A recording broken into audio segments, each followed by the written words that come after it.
सुमित जी, बहुत सुंदर प्रश्न आपने किया। और सबसे पहले तो मैं भारत की भूमि से और सभी भारतीय की ओर से अहमद साहब को, एक भारतीय का एक बलूचिस्तानी को सलाम। मैं उनको सलाम को पेश करूंगा।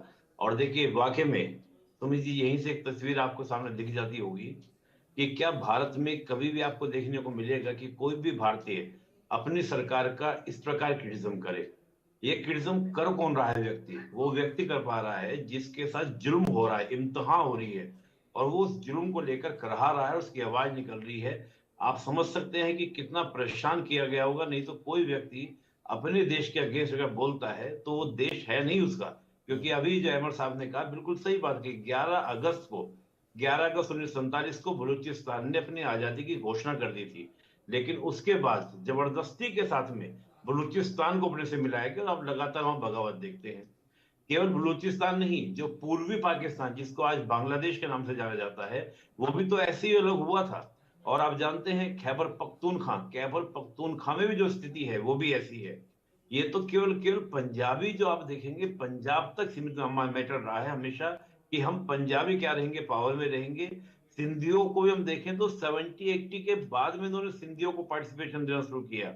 आज स्थिति ये है कि अगर आप पाकिस्तान को देखेंगे तो पाकिस्तान के मोस्टली पॉलिटिशियन, पाकिस्तान की पुलिस, पाकिस्तान की आर्मी, ये आपको देखने को मिलेगी पंजाबी कम्युनिटी की। और बाकी जो आपका ब्यूरोक्रेसी है उसमें अब सिंध का, और सिंध के भी एक दो कॉलेज है जहां से मोस्टली ब्यूरोक्रेट्स आपके पढ़ के निकल रहे हैं।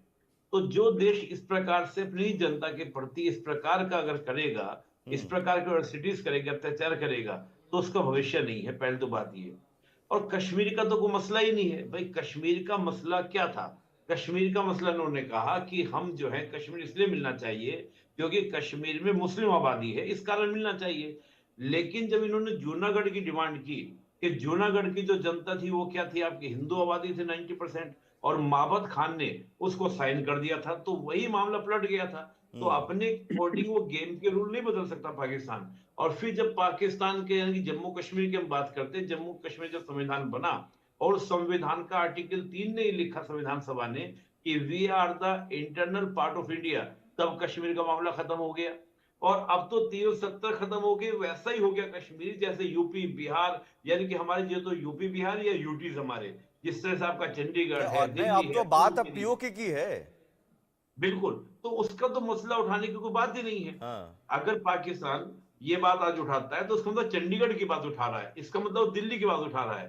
तो ये तो मतलब ही नहीं है। पीओके जो इनलीगल ऑक्युपेशन है, आपके पास कोई डॉक्यूमेंट हो पीओके रखने का, वो डॉक्यूमेंट आप दिखा दीजिए। इनके पास कोई डॉक्यूमेंट नहीं है। हद तो यह है कि 1964 तक यूएनओ ने कई प्रस्ताव दिए, एक प्रस्ताव भी पाकिस्तान ने माना नहीं। हम तो तैयार थे, यूएनओ हम लेकर भी गए थे, लेकिन जितने उसने रेजोल्यूशन दिए, जो पहला रेजोल्यूशन 1 अप्रैल 1949 को आया था, हाँ। उसको नहीं, पाकिस्तान कुल मानने मिलाकर लगा ये है नहीं। कि आप अपने घर में जो फजीयत हो रही है उस फजीयत से बचने की कोशिश है।